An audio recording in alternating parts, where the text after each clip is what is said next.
மயிலாடுதுறை, கடலூர், விழுப்புரம், செங்கல்பட்டு, நாகை உள்ளிட்ட மாவட்டங்களுக்கு இன்று ரெட் அலர்ட் விடுக்கப்பட்டிருக்கிறது. 5 மாவட்டங்களுக்கு இன்று ரெட் அலர்ட் விடுத்து வானிலை ஆய்வு மையம் உத்தரவு பிறப்பித்திருக்கிறது. குறிப்பாக மயிலாடுதுறை, கடலூர், விழுப்புரம், செங்கல்பட்டு, நாகை உள்ளிட்ட மாவட்டங்களுக்கு இன்று ரெட் அலர்ட் விடுக்கப்பட்டிருக்கிறது. டிட்வா புயல் காரணமாக 5 மாவட்டங்களுக்கு இன்று அதி கனமழை பெய்யும் என வானிலை ஆய்வு மையம் தகவல் தெரிவித்திருக்கிறது. 5 மாவட்டங்களுக்கு ரெட் அலர்ட் விடுக்கப்பட்டிருக்கிறது. அண்மை செய்தியாக பார்த்து வருகிறோம். 5 மாவட்டங்களுக்கு இன்று ரெட் அலர்ட் விடுக்கப்பட்டிருக்கிறது. அண்மை செய்தியாக பார்த்து வருகிறோம். டிட்வா புயல் காரணமாக 5 மாவட்டங்களுக்கு அதி கனமழைக்கான ரெட் அலர்ட் விடுக்கப்பட்டிருக்கிறது. 5 மாவட்டங்களுக்கு இன்று ரெட் அலர்ட் விடுத்து வானிலை ஆய்வு மையம் பிறப்பித்திருக்கிறது. இது தொடர்பான கூடுதல் விவரங்களோடு இணைகிறார் எமது செய்தியாளர் லாவண்யா. வணக்கம் லாவண்யா. 5 மாவட்டங்களுக்கு இன்று ரெட் அலர்ட் விடுக்கப்பட்டிருக்கிறது. அந்த பகுதியில் மழையின் தீவிரம் எந்த அளவுக்கு இருக்கும்? விவரங்களை பதிவு செய்யுங்கள். வணக்கம். தென்மேற்கு வங்கக்கடல் மற்றும் அதனை ஒட்டிய வடக்கு இலங்கையில் மையம் கொண்டுள்ள டிட்வா புயல் கடந்த 6 மணி நேரத்தில் மணிக்கு 8 கிலோமீட்டர் வேகத்தில் வடக்கு வடமேற்கு திசையில் தொடர்ந்து நகர்ந்து வருகிறது. அதிலும் குறிப்பாக சென்னைக்கு 380 கிலோமீட்டர் தூரத்தில் தெற்கு திசையில் டிட்வா புயல் மையம் கொண்டிருக்கிறது. அதன் காரணமாக இன்று தமிழகத்தினுடைய பல்வேறு மாவட்டங்களில் மழைக்கான அறிவிப்புகளை சென்னை வானிலை ஆய்வு மையம் தற்பொழுது வழங்கியிருக்கிறது. குறிப்பாக இன்று 6 மாவட்டங்களுக்கு சிவப்பு நிற எச்சரிக்கை வழங்கப்பட்டிருக்கிறது. 2 மாவட்டங்களுக்கு நாளை சிவப்பு நிற எச்சரிக்கை வழங்கப்பட்டிருக்கிறது. சென்னைக்கு 2 நாட்கள் ஆரஞ்சு நிற எச்சரிக்கையும் கொடுக்கப்பட்டிருக்கிறது. அதிலும் குறிப்பாக நாகப்பட்டினம், மயிலாடுதுறை, கடலூர், விழுப்புரம், செங்கல்பட்டு ஆகிய 5 மாவட்டங்கள் மற்றும் காரைக்கால், புதுவையில் இன்று அதிக மழைக்கு வாய்ப்புள்ளது என தெரிவிக்கப்பட்டிருக்கிறது. புதுச்சேரி, காரைக்காலுக்கும் சிவப்பு நிற எச்சரிக்கையானது வழங்கப்பட்டிருக்கிறது. திருவள்ளூர், ராணிப்பேட்டை ஆகிய 2 மாவட்டங்களில் நாளை அதிக மழைக்கான வாய்ப்புள்ளதனால் அங்கு சிவப்பு நிற எச்சரிக்கையானது கொடுக்கப்பட்டிருக்கிறது. மேலும் இன்றைய சூழலை பொறுத்தவரை தொடர்ந்து திருவள்ளூர், சென்னை, ராணிப்பேட்டை, திருவண்ணாமலை, கள்ளக்குறிச்சி, சேலம், பெரம்பலூர், அரியலூர், தஞ்சாவூர், புதுக்கோட்டை, திருவாரூர் முதலான மாவட்டங்களுக்கு மிக கனமழைக்கான ஆரஞ்சு நிற எச்சரிக்கை கொடுக்கப்பட்டிருக்கிறது. வேலூர், திருப்பத்தூர், கிருஷ்ணகிரி, தருமபுரி, நாமக்கல், கரூர், திருச்சிராப்பள்ளி போன்ற மாவட்டங்களுக்கு கனமழைக்கான மஞ்சள் நிற எச்சரிக்கை கொடுக்கப்பட்டிருக்கிறது. நாளை திருவள்ளூர், ராணிப்பேட்டைக்கு சிவப்பு நிற எச்சரிக்கையும், வேலூர், கிருஷ்ணகிரி, தருமபுரி, அதே போல திருவண்ணாமலை, விழுப்புரம், காஞ்சிபுரம், சென்னை, செங்கல்பட்டு உள்ளிட்ட பகுதிகளில் மிக கனமழைக்கான ஆரஞ்சு நிற எச்சரிக்கையும், சேலம், கள்ளக்குறிச்சி, கடலூர் ஆகிய பகுதிகளில் கனமழைக்கான மஞ்சள் நிற எச்சரிக்கையும் வழங்கப்பட்டிருக்கிறது. டிசம்பர் 1ஆம் தேதி திருவள்ளூர் மாவட்டத்திற்கு மட்டும் கனமழைக்கான மஞ்சள் நிற எச்சரிக்கை வழங்கப்பட்டுள்ளது. லாவண்யா, தற்போது 5 மாவட்டங்களுக்கு ரெட் அலர்ட் விடுக்கப்பட்டிருக்கிறது. அங்கு என்னென்ன பாதுகாப்பு முன்னேற்பாடுகள் செய்யப்பட்டிருக்கின்றன? குறிப்பாக மீனவர்களுக்கு என்னென்ன முன்னெச்சரிக்கை நடவடிக்கைகள் எடுக்க வேண்டும் என்று அறிவுறுத்தப்பட்டிருக்கிறது? அது தொடர்பான விவரங்களை பதிவு செய்யுங்கள். புயலினுடைய அறிவிப்பு வெளியானதிலிருந்து 29, 30 ஆகிய தேதிகள் மிகவும் கவனத்திற்கு கொள்ளப்பட்டது. அதிலும் குறிப்பாக மீனவர்கள் இந்த மாதிரியான நாட்களில் கடலுக்கு செல்ல வேண்டாம் என அறிவுறுத்தல் வழங்கப்பட்டது. அதன் காரணமாக மீனவர்கள் கடலுக்கு இன்று மீன்பிடிக்க செல்லவில்லை. மேலும் புயல் எச்சரிக்கை கூண்டுகளும் ஏற்றப்பட்டு இருக்கிறது. இன்று கொடுக்கப்பட்டிருக்கக்கூடிய சிவப்பு நிற எச்சரிக்கை கொடுக்கப்பட்டிருக்கக்கூடிய மாவட்டங்கள் நாகப்பட்டினம், மயிலாடுதுறை, கடலூர், விழுப்புரம், செங்கல்பட்டு உள்ளிட்ட இந்த 5 மாவட்டங்கள்.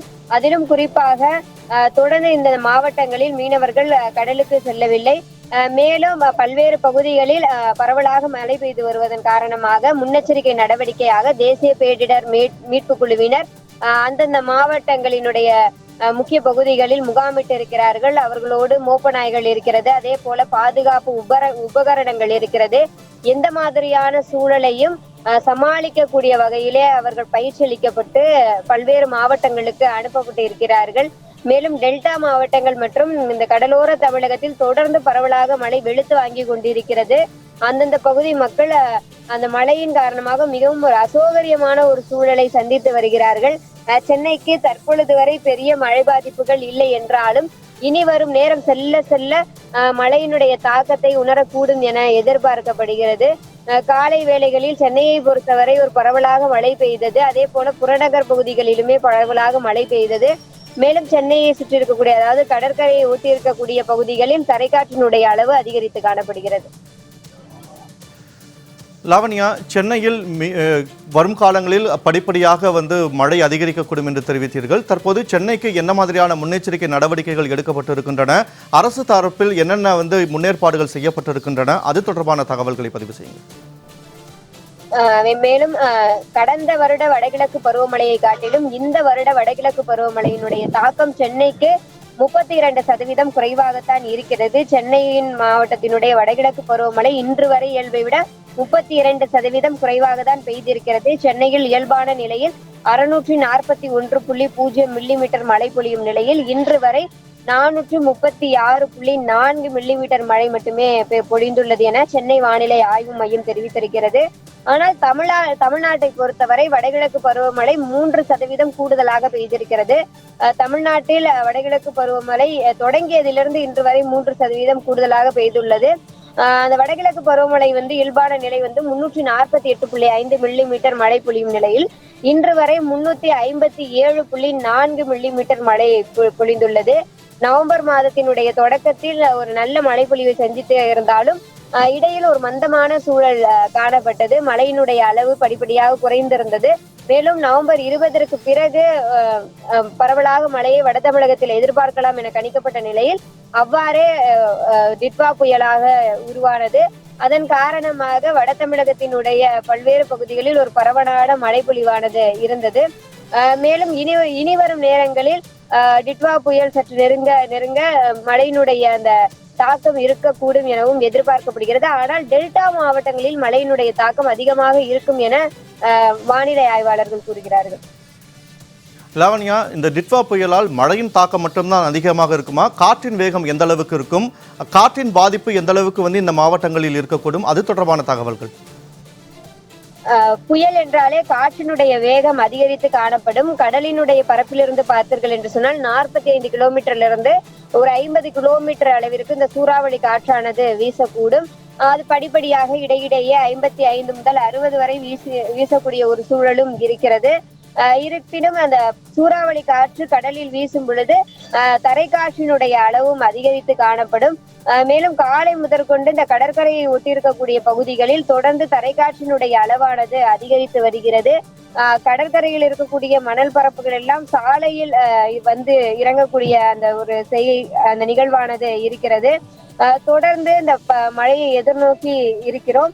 காற்றினுடைய வேகம் அதிகரித்து காணப்படுகிறது. காற்றினுடைய வேகம் அதிகரித்தாலும் கூடுதலாக மழையினுடைய அளவும் அதிகரிப்பதற்கான வாய்ப்புகள் இருப்பதாக தெரிவிக்கின்றனர் வானிலை ஆய்வாளர்கள். டிட்வா புயலால் ஏற்படக்கூடிய மழையின் பாதிப்பு மற்றும் காற்றின் வேகம் தொடர்பாக விரிவான விவரங்களை வழங்கியமைக்கு நன்றி.